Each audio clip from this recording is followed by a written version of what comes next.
2017년 새해가 밝았습니다. 새해 첫날 예배 자리에 오게 된 귀한 은혜를 감사합니다.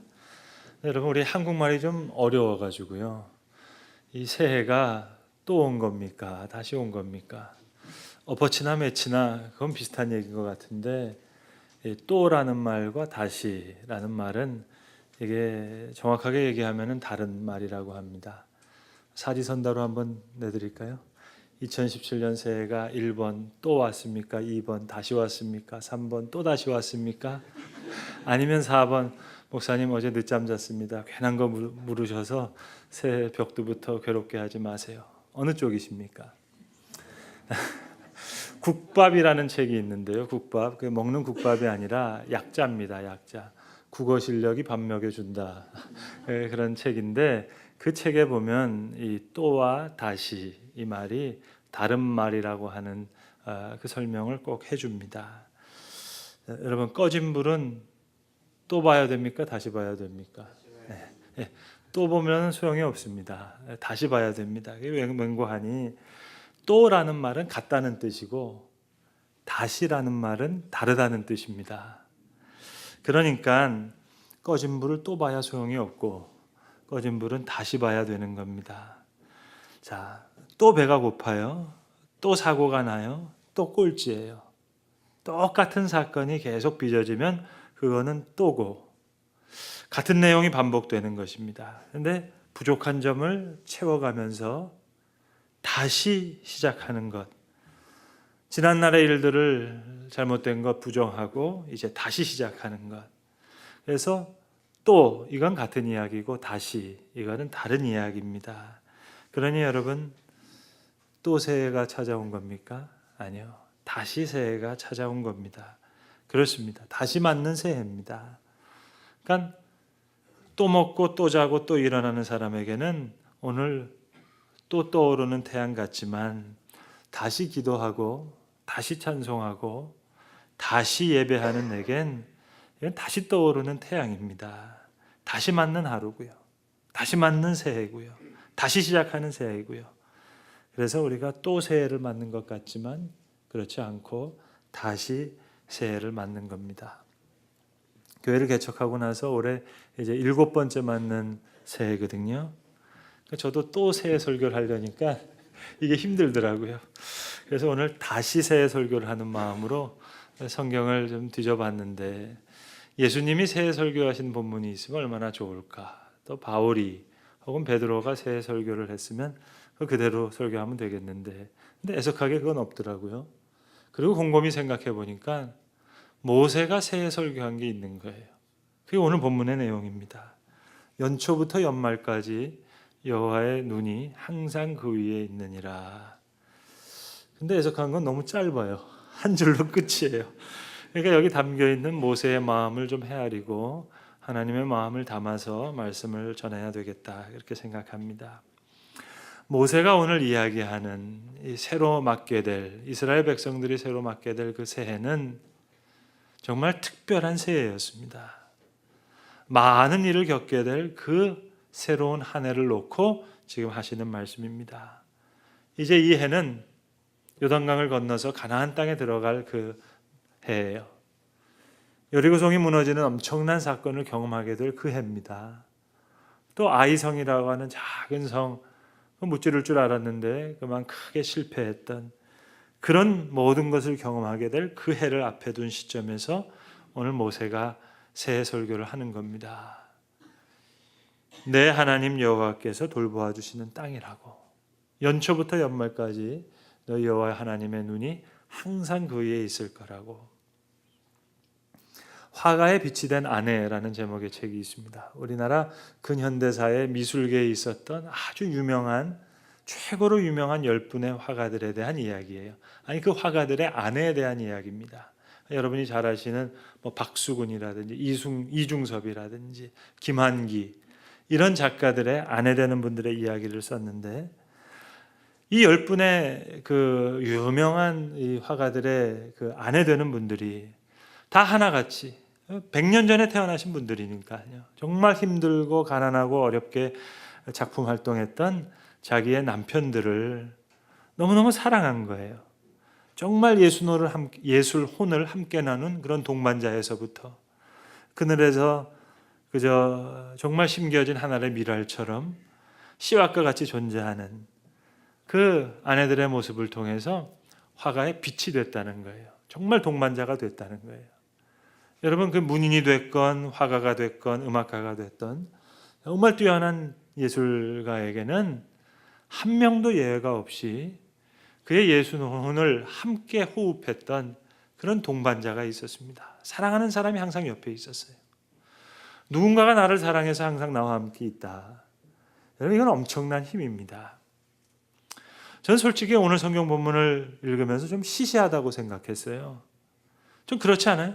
적어도 모세가 하는 새해 설교인데 그것도 보통 새해가 아니고 꿈에 그리던 요단강을 넘어서 가나안 땅에 들어가는 그런 새해인데 그렇다면 할 말이 많을 것 같은데 이거 너무 간단한 얘기 아닌가? 아니 뭐 소문난 잔치에 먹을 것 없다고. 아니 이것보다 좀 더 확실하고 화끈한 뭔가가 있어야 될 것 같은데 여러분 그렇지 않으세요?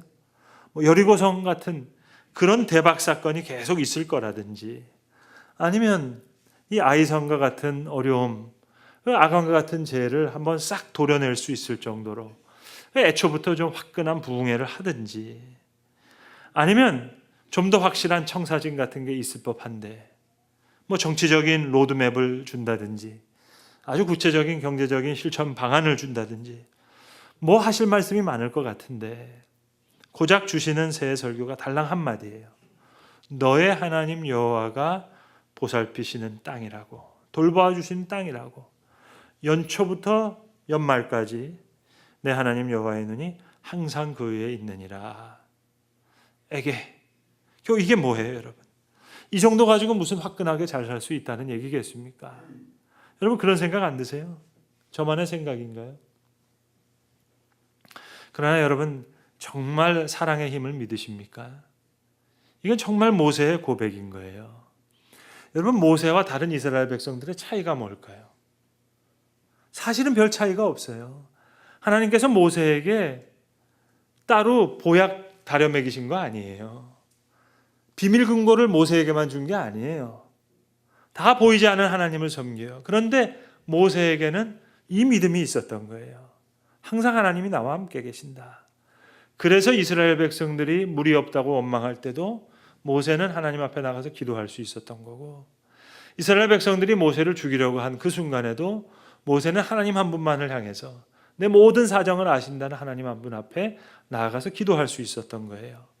그러니까 이 소중한 믿음의 고백을 지금 출애굽 2세대에게 전해주는 겁니다. 여러분 오늘 주말과 같은 이런 시간에 시간 되시면 종로구의 부암동에 가시면 환기미술관이 있는데요. 그래서 한번 찾아가 보시면 참 좋을 것 같아요. 우리나라의 최고의 화가라고 평을 받고 계신 분이 이 김한기 작가인데 여러분 최고의 평가라 그러니까 잘 감이 오세요?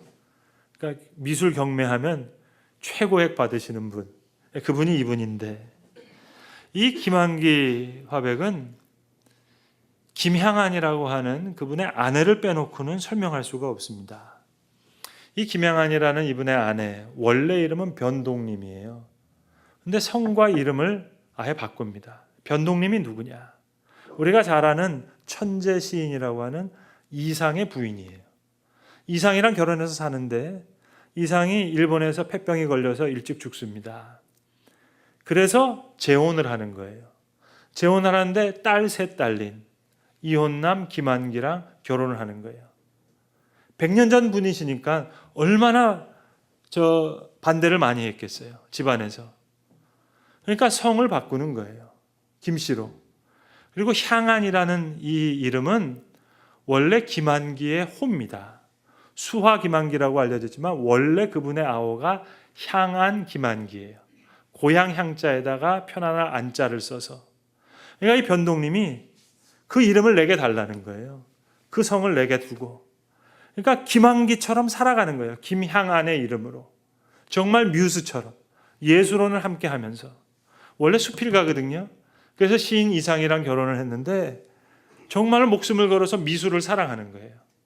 파리로 김한기가 유학 가기 전에 자기가 먼저 가서 불어를 배워요.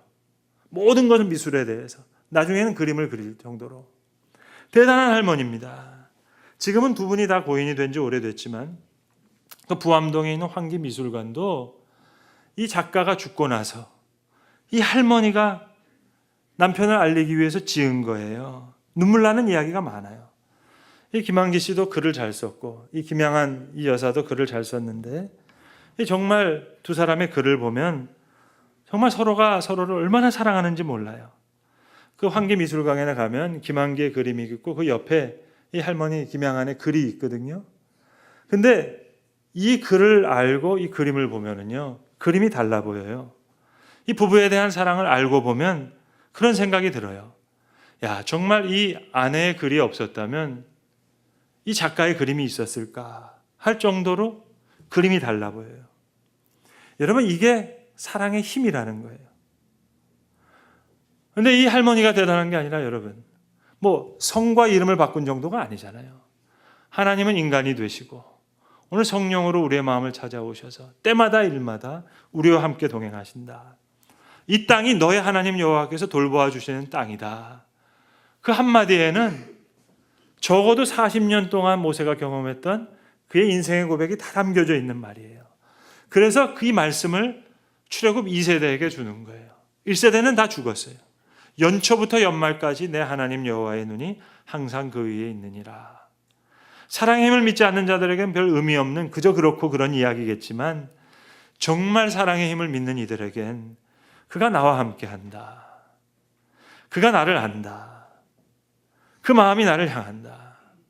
여러분, 부부간의 사랑에도 그저 사랑을 발견한 이 한 상대를 이 아내가 정말로 지식과 지혜와 지성을 같이 커서 성장시켜 나가는 거예요.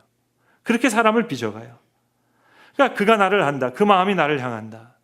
여러분, 부부간의 사랑에도 이런 힘과 감동이 있는데 하물며 하늘아버지의 눈길이 항상 나를 향하신다. 이건 상상하기 힘든 힘이죠. 제가 미국 교회 어린아이들이 노래 부르는 것을 보면서 한번 놀란 적이 있는데요. 우리가 주일학교에서 부르는 노래랑 곡조는 똑같은데 가사가 다른 노래가 하나 있더라고요. 전 제가 어렸을 때 교회에서 그런 노래 많이 불렀거든요. 1절은 우리 모두 다 함께 손뼉을 짝자. 저는 지금도 그걸 왜 교회에서 불렀을까 미스테리예요. 2절은 발 굴려 쿵쿵 뭐 이러면서 5절까지 나가잖아요. 근데 미국 교회에서 아이들이 똑같은 노래를 부르는데요. 가사가 다르더라고요. 가사가 너무 은혜로워요. Oh, be careful, little eyes, what you see. 너의 작은 눈아 뭘 보는지 조심하라는 거예요. 그래서 2절은 너의 작은 손아 무슨 일을 하는지 조심하라는 거예요. 너의 작은 발아 어디를 가는지 조심하고 4절은 너의 작은 입술과 혀가 무엇을 얘기하는지 조심하고. 왜냐? For Father up above. 왜냐하면 위에 계신 하나님께서 is looking down in love. 사랑 가운데 우리를 보고 계시니까 작은 손아 작은 발아 어디를 가는지 무슨 일을 하든지 작은 귀가 뭘 듣는지 작은 눈아 뭘 보는지 그거 조심해라. 여러분, 누군가가 우리를 보신다는 거, 그 사랑의 눈길을 느끼니까 손과 발이 달라진다는 거예요. 눈과 귀가 달라진다는 거예요. 입술과 혀가 달라진다는 거예요. 이게 하나님의 사랑의 눈길이 가지는 힘입니다. 그래서 참으로 많은 일이 일어날 새해를 앞에 두고 모세가 이렇게 새해 설교를 하는 거예요. 너의 하나님 여호와께서 돌보아 주시는 땅이라는 거예요. 연초부터 연말까지 하나님의 눈이 항상 너희와 함께 있을 거라는 거예요. 사실 신명기 전체가 새해 설교예요. 여리고성을 물리친 승리의 비결도 그 속에 다 내포되어 있고 아이성과 같은 실패와 패배를 이길 수 있는 비밀도 사실은 이 말씀 속에 다 있는 거예요. 여러분, 40년 동안 광야의 백성을 이끌었던 모세의 리더십의 요체가 뭘까요? 다른 게 아니었어요. 따로 하나님이 보약 다려 먹이신 게 아니라고요. 똑같은 상황인데 이스라엘 백성들은 원망할 때 모세는 하나님 앞에 나아가는 거예요. 출애굽기 33장 같은 데 보시면 모세가 회막 중에 나아가서 하나님을 만나는데 하나님이 모세를 만날 때 마치 자기 친구와 대면함 같이 말씀해 주셨다. 그렇게 말씀하시는 겁니다. 그것뿐이에요.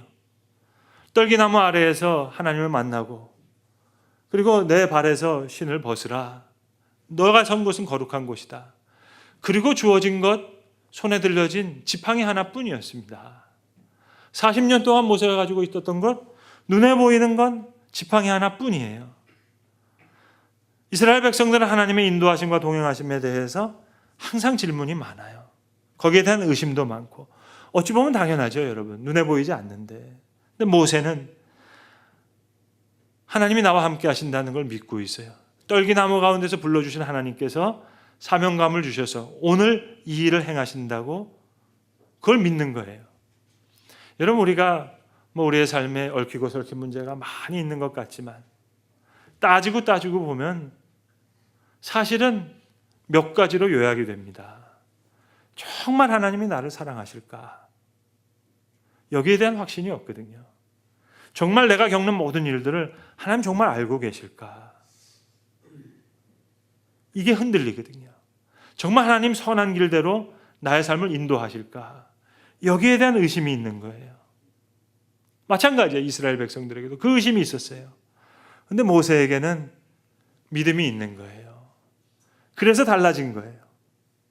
비밀 금고를 찬 게 아니라 따로 다뤄진 보약이 있었던 것이 아니라 그래서 오늘 새로운 새해를 맞이하는 새로운 세계를 미지의 현실을 겪게 될 이스라엘 백성들에게 다른 말씀이 아니라 이 말씀을 주시는 거예요. 너희 하나님이 친히 보호하실 땅이라는 거예요. 연초부터 연말까지 너희 여호와 하나님의 눈이 그 위에 항상 있을 거라는 겁니다. 여러분, 2017년 새해에도 우리는 많은 일들을 겪게 될 거예요. 다사다난했던 지난해에도 많은 일들이 있었습니다. 올해도 또 어려운 일이 있을 거예요. 새해에도 또 힘든 일이 있을 거고요. 그러나 다시 사는 겁니다. 여호와께서 돌봐주시는 땅에서 다시 사는 거예요. 하나님 정말 나를 사랑하신다. 모세와 같은 그 믿음을 가지고 내 모든 형편을 모르시는 것이 아닌다. 다 아신다. 분명히 내 삶을 선한 곳으로 인도하실 것이다. 여러분, 정말 마음이 통하는 한 명의 친구만 있어도 내 삶이 달라져요. 사랑하는 아내가 내 곁만 지켜줘도 그게 빛이 되고 그게 힘이 돼서 위대한 인물들을 만들어내요. 연초부터 연말까지 여호와의 눈이 항상 내 위에 있다. 그 믿음으로 다시 산다면 정말 이건 다시 사는 거죠. 그런데 여러분, 솔직히 우리 마음에 어떤 마음이 있는 거 아니? 터놓고 한번 얘기해 볼까요? 이 말씀으로 뭘 어떻게 하란 얘기인가? 신명기를 보면은요, 사실 전체가 새해 설교인데 모세가 하나님을 그렇게 설명해요. 아들을 안으신 아버지라고. 여러분 아시죠? 모세에게는 아버지라고 하는 존재가 힘든 존재라는 것. 아버지라고 부를 수 있는 존재가 모세 삶에서 없었잖아요. 근데 하나님은 그렇게 소개해요. 아들을 아는 아버지라고요. 그러면서 오늘 이야기하는 게 뭐겠습니까? 이제 아버지에도 문제가 없어요. 문제는 애가 아닌 거예요. 여러분 그런 생각 안 해주세요? 우리는 너무 생각이 빤해가지고요. 이게 우리의 마음속에 여러 가지 얘기하지 못하는 의심이 있다고요. 내가 너희를 위해 거처를 예비하러 가노니. 꼭 하나님이 이런 약속만 주시거든요. 우리는 어음이 아니라 캐시가 필요한데 하나님 그 예배하는 거처 그거 말고 전셋값이라도 좀 걱정 안 하게 해주시지. 그런 마음이 있거든요. 내가 너희와 세상 끝날까지 항상 있으리라. 좀 그런 거대한 약속 말고 차라리 우리 아들에게 좋은 대학 가게 해주시지. 신명기의 포인트는 뭔고 하니 너희들이 아이들처럼 되지 못했다는 거예요. 하나님은 아버지신데. 그래서 그렇게 걱정했던 출애굽 1세대의 삶을 여기서 접고 너희가 걱정했던 적으로 잡혀갈 것이라고 말한 어린 아이들, 너희의 아들, 딸들만 이제 그 땅을 허락해 주실 거라는 거예요. 그러면서 다시 주시는 말씀이에요. 너희가 걸어온 길에서 너희를 아는 사 이곳까지 아버지처럼 우리를 인도해 주셨는데 너희 부모처럼 까불지 말라는 거예요. 안악자손이 저렇게 장대한데 저들의 성읍이 저렇게 하늘처럼 닿았는데 그러면서 너희 부모들이 우리 자녀들은 다 사로잡혀 갈 텐데요. 그렇게 말했기 때문에 입방정을 떨었기 때문에 너희 부모들은 여기서 접고 너희 부모들이 걱정했던, 사로잡혀갈 거라고 걱정했던 너희들만 살려서 요단강을 건너서 가나안 땅을 줄 텐데 너희들 이제 알아듣겠냐? 연초부터 연말까지 여호와의 눈이 항상 그 위에 있다. 이 얘기를 간직하면서 나아가는 거예요. 이 말을 들었던 모세의 후계자인 여호수아가 이제 요단강을 건넌 후에 여리고성을 제일 먼저 치기 전에 길갈에서 할례를 베푸는 겁니다. 여러분, 여리고성 돌라고 돈 게 아니에요. 여러분 아시죠? 남자들 할례하고 나면 힘을 못 써요. 엉거주춤해가지고 성을 도는 거예요. 그 다음에 아이성은 작은 성이었어요. 내가 칠 수 있다고 생각했는데 웬걸요? 실패하는 거예요. 결국 이걸 평생 배우는 겁니다. 그래서 모세는 40년 동안 자기가 이스라엘 백성들과 달랐던 그 신앙의 근본의 비밀을 지금 얘기해 주는 거예요. 그리고 엄청난 일을 겪게 될 새해를 앞에 두고 다시 현실이라고 하는 미지의 세계를 앞에 둔 출애굽 2세대에게 얘기하는 거예요. 통장 주는 게 아니고 집문서 남기는 게 아니고 무기를 남겨주는 게 아니고 필요하다면 남겼겠죠. 그러나 그것으로 이길 수 있는 게 아니니까. 성공과 실패는 또 있을 테니까. 그래서 너의 하나님 여호와께서 돌봐주시는 땅이라고. 연초부터 연말까지 너의 하나님 여호와의 눈이 항상 그 위에 있을 것이라고. 성도 여러분, 이 사랑의 말씀으로 새해를 다시 사는 겁니다. 하나님이 주시는 이 용기로 다시 새날을 사는 거예요. 하나님이 이 말씀을 통해 주시는 생명으로 우리는 다시 우리에게 주어진 시간을 믿음으로 살아내는 것입니다. 기도하겠습니다. 아버지 하나님, 오늘 현실이라고 하는 미지의 세계를 앞둔 출애굽 2세대에게 새로운 새해를 앞두고 주님, 내 하나님 여호와께서 돌보아 주시는 땅에서 연초부터 연말까지 내 하나님 여호와의 눈을 항상 그 위에 있느니라 하신 이 말씀 속에 이 말씀을 통해 용기도 얻게 하시고 이 말씀을 통해 다시 생명도 받게 하시고 이 말씀을 통해 하나님께서 친히 나를 사랑하시며 또 나의 모든 형편을 아시고 선한 길로 내 삶을 인도하신다는 하나님의 사랑을 먹고 마실 수 있는, 그래 다시 믿음으로 새해를 살 수 있는 하나님의 복되고 지혜로운 주의 자녀들 되게 하여 주시옵소서. 우리 주 예수 그리스도의 이름으로 기도합니다. 아멘.